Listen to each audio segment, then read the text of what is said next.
আমি আপনার সম্মান রক্ষা করব। আর আপনি যে শিল্পীর কথা বলছেন, আমি তার চেয়েও ভালো গান গাইতে পারি। দেখো পূর্ণিমা, ওই স্টেজে দেশের সবচেয়ে বড় মানুষরা বসে আছেন। যদি তোমার গান খারাপ হয়, তবে মনে রেখো কাল সকালে তুমি আর তোমার মা এই শহরে ভিক্ষা করার জায়গাও পাবে না। শহরের সবচেয়ে বিলাসবহুল রয়্যাল এম্পায়ার কনভেনশন হল। আজ এখানে দেশের অন্যতম শীর্ষ শিল্পপতি মিস্টার রাঘব সেনের একমাত্র মেয়ে অদিতির বিয়ে।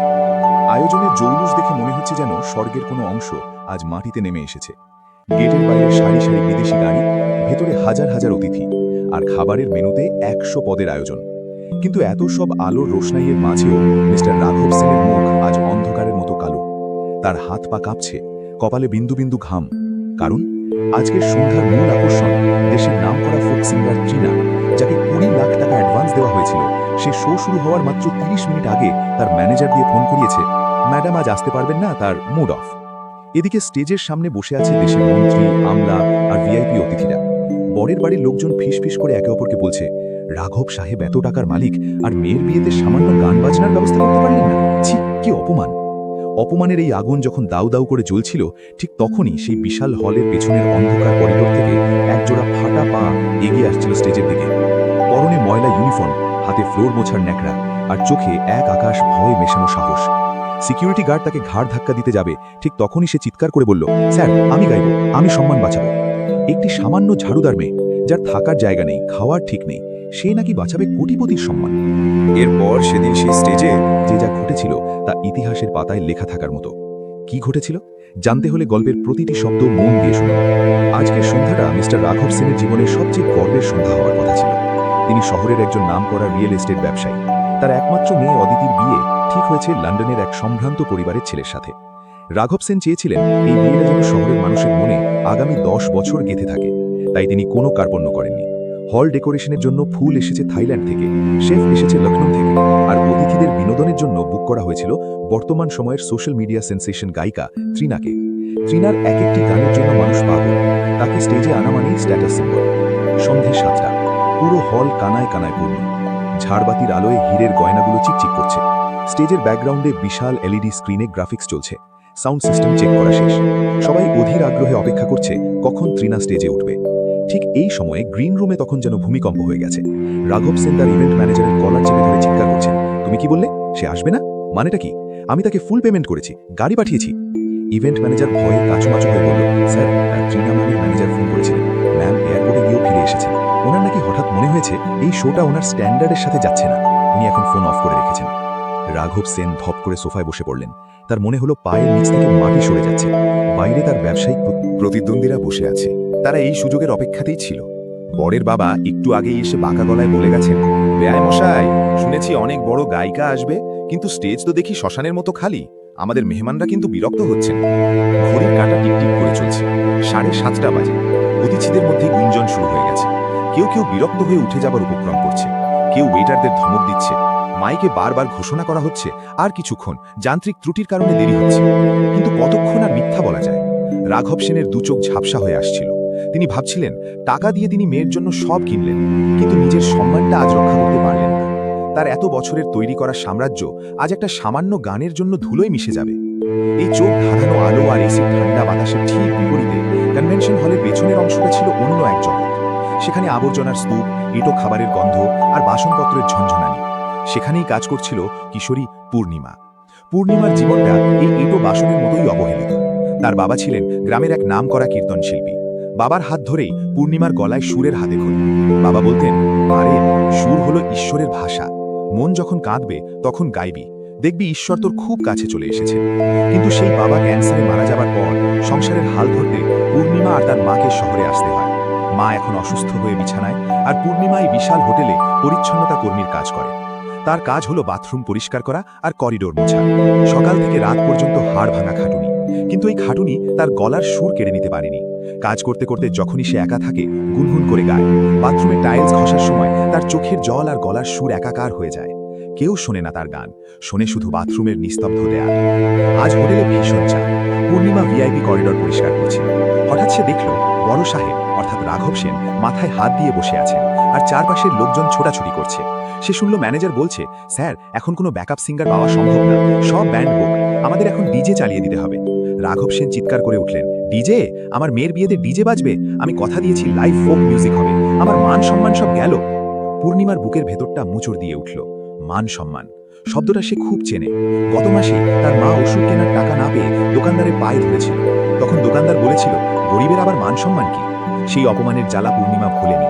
সে বুঝতে পারল আজ এই কোটিপতি লোকটার অবস্থা আর তার মায়ের অবস্থার মধ্যে কোনো পার্থক্য নেই। দুজনেই অসহায়। পূর্ণিমা কি পারবে কিছু করতে? তার পরনে হোটেলের নীল রঙের সস্তা ইউনিফর্ম, তাতে হলুদের দাগ, পায়ে ক্ষয়ে যাওয়া স্যান্ডেল, চুলে তেল চিপচিপ করছে। এই চেহারায় কি সে ওই রাজপ্রাসাদের মতো স্টেজে উঠতে পারবে? কিন্তু তার বাবার কথা মনে পড়ল। মানুষের বিপদ দেখলে যদি তোর সামর্থ্য থাকে তবে ঝাঁপিয়ে পড়বি। শিল্পী তো সেই যে অন্যের আত্মায় শান্তি দেয়। পূর্ণিমা হাতের ফ্লোর মোছার লাঠিটা দেয়ালের পাশে রাখল। বুকে এক ফোঁটা সাহস সঞ্চয় করে সে এগিয়ে গেল গ্রিন রুমের দরজার দিকে। গ্রিন রুমের দরজায় দাঁড়ানো বডিগার্ড পূর্ণিমাকে দেখেই ধমক দিল, ওই ভিখারি এদিকে কেন, যা ভাগ এখান থেকে। পূর্ণিমা কাঁপতে কাঁপতে বলল, আমি আমি বড় সাহেবের সাথে একটু কথা বলতে চাই। গার্ড হাসল, বড় সাহেবের সাথে কথা বলবি তুই? তোর সাহস তো কম না, যা এখান থেকে, নইলে থাপ্পড় খাবি। গার্ডের ধমকের আওয়াজ শুনে রাঘব সেন ভেতর থেকে বেরিয়ে এলেন। তার মেজাজ এমনিতেই খারাপ। তিনি বিরক্ত হয়ে বললেন, কি হচ্ছে এখানে, এত চিল্লাচিল্লি কিসের? এই কাজের মেয়েটা আপনাকে বিরক্ত করতে চাইছে, আমি ওকে বের করে দিচ্ছি। পূর্ণিমা হঠাৎ রাঘব সেনের পায়ের কাছে বসে পড়ল।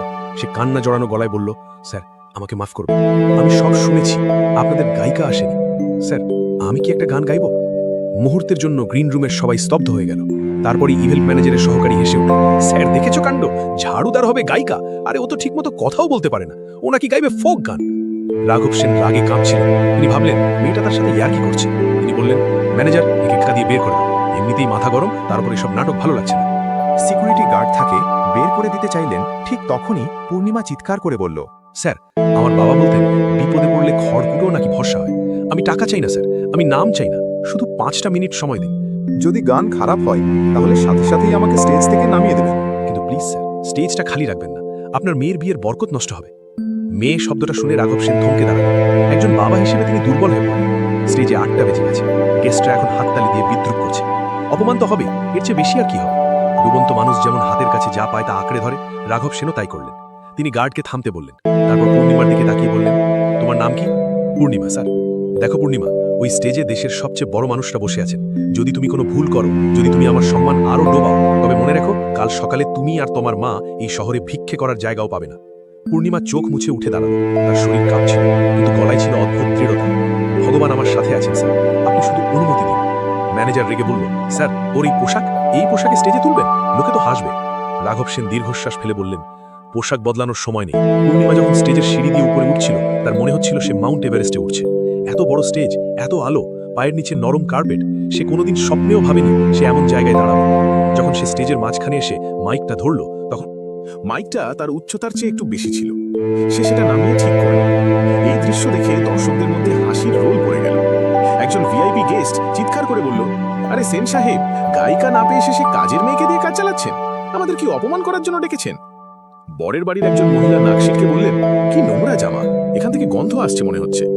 পূর্ণিমার কানে সব কথাই যাচ্ছিল, তার চোখ ফেটে জল আসছিল, মনে হচ্ছিল এক্ষুনি পালিয়ে যায়। কিন্তু তখনই তার মনে পড়ল মায়ের অসুস্থ মুখটা আর বাবার একতারাটা। সে চোখ বন্ধ করল, গভীর একটা শ্বাস নিল, সাউন্ড ইঞ্জিনিয়ারকে ইশারায় মিউজিক দিতে বলল। কোনো ভারী বাদ্যযন্ত্র নয়, শুধু বাঁশির একটা করুণ সুর বাজতে শুরু করল। পূর্ণিমা মাইকের একদম কাছে মুখ নিয়ে গেল।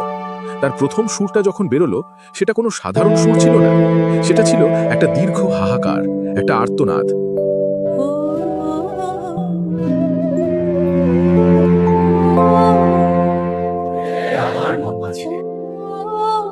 যেই মুহূর্তে তার গলা থেকে সেই মেঠো সুর, সেই নিখাত ফোক গানের টান বেরোলো, পুরো হলের গুঞ্জন যেন জাদুর কাঠির ছোঁয়ায় থেমে গেল। যে লোকটা একটু আগে হাসছিল, তার মুখের হাসি মিলিয়ে গেল। যে মহিলা নাক ছিটকাচ্ছিল, তিনি অবাক হয়ে সোজা হয়ে বসলেন। পূর্ণিমা গাইছিল লালন সাইজির গান। তার গলায় কোনো আধুনিক শিক্ষার ছোঁয়া নেই, আছে মাটির সোদা গন্ধ। তার সুরের ওঠানামায় এমন এক দরদ ছিল যা সরাসরি মানুষের কলিজায় গিয়ে আঘাত করছিল। সে ভুলে গেল সে কোথায় আছে, সে ভুলে গেল তার ময়লা জামার কথা। সে গাইছিল তার জীবনের বঞ্চনার কথা, তার হারানো বাবার কথা।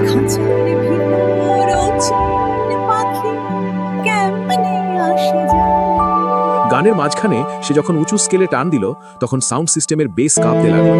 হলের শেষ প্রান্তে বসে থাকা ওয়েটাররাও কাজ থামিয়ে হাঁ করে তাকিয়ে রইল। রাঘব সেন স্টেজের উইংসের পাশে দাঁড়িয়েছিলেন। তার চোখ দিয়ে অঝরে জল পড়ছিল। তিনি বিশ্বাস করতে পারছিলেন না যে এই সেই মেয়ে যাকে তিনি একটু আগে বের করে দিতে চেয়েছিলেন। এই মেয়ের গলায় স্বয়ং সরস্বতী ভর করেছে। 10 মিনিটের গান, কিন্তু মনে হলো সময় থমকে গেছে। গান যখন শেষ হলো, পূর্ণিমা চোখ খুলল। সে দেখল পুরো হল নিস্তব্ধ, কেউ নড়ছে না। ভয়ে তার বুক কেঁপে উঠল। সে ভাবল সবাই বোধহয় রাগ করেছে। সে তাড়াতাড়ি মাইক নামিয়ে রেখে পালিয়ে যাওয়ার জন্য পা বাড়ালো। পূর্ণিমা 2 পা এগোতেই হঠাৎ পেছনের সারি থেকে একটা হাততালির শব্দ হলো। তারপর 2টো, তারপর 10টা, এবং দেখতে দেখতে পুরো হলের হাজার হাজার মানুষ নিজেদের আসন ছেড়ে দাঁড়িয়ে গেল। Standing ovation. হাততালির শব্দে কান পাতা দেয়। বরের বাবা, যিনি সবচেয়ে বেশি সমালোচনা করছিলেন, তিনি স্টেজের কাছে এসে নিজের গলার ফুলের মালাটা খুলে পূর্ণিমার দিকে ছুড়ে দিলেন। অসাধারণ! জীবনে অনেক গান শুনেছি মা, কিন্তু এমন গলা শুনিনি। রাঘব সেন দৌড়ে স্টেজে এলেন। তিনি মাইক হাতে নিয়ে সবার সামনে পূর্ণিমার পাশে দাঁড়ালেন। তিনি কান্না জড়ানো গলায় বললেন, ভদ্রমহোদয়গণ, আমি আপনাদের কাছে ক্ষমা চাইছি। আমি 20 লাখ টাকা দিয়ে একজন তথাকথিত স্টারকে বুক করেছিলাম। সে আসেনি। কারণ তার কাছে টাকার চেয়ে অহংকার বড় ছিল। কিন্তু আজ এই মেয়েটি, যাকে আমি একটু আগে ঘাড় ধাক্কা দিতে চেয়েছিলাম, সে প্রমাণ করে দিল শিল্পী পোশাক দিয়ে হয় না, শিল্পী হয় আত্মা দিয়ে। আজ ও শুধু আমার সম্মান বাঁচায়নি, ও আমার মেয়ের বিয়েটাকে পবিত্র করে দিয়েছে। রাঘব সেন পকেট থেকে চেক বই বের করলেন না। তিনি বললেন, টাকা দিয়ে এর মূল্য হবে না। আজ সবার সামনে আমি ঘোষণা করছি, আগামীকাল থেকে পূর্ণিমা আর এই হোটেলে ফ্লোর বুঝবে না। আমার কোম্পানির খরচে ও দেশের সেরা মিউজিক স্কুলে গান শিখবে। ওর মায়ের চিকিৎসার সমস্ত দায়িত্ব আমার, এবং আমার পরবর্তী প্রজেক্টের ব্র্যান্ড অ্যাম্বাসেডর হবে পূর্ণিমা। পূর্ণিমা রাঘব সেনের পা ছুটে গেল, কিন্তু রাঘব সেন তাকে বুকে জড়িয়ে ধরলেন। হলের সবাই তখন পূর্ণিমা পূর্ণিমা বলে চিৎকার করছে। যে মেয়েটা সকালে ছিল অস্পৃশ্য, রাতে সে হয়ে গেল সবার চোখের মনি। বন্ধুরা, এই গল্পটি আমাদের একটি বড় শিক্ষা দেয়। কখনো কাউকে তার পোশাক বা পেশা দিয়ে বিচার করবেন না। কে জানে রাস্তার ধুলোয় মিশে থাকা কয়লার টুকরোটি আসলে একটি হিরে কিনা। পূর্ণিমার মতো হাজারো প্রতিভা আমাদের আশেপাশেই আছে, শুধু দরকার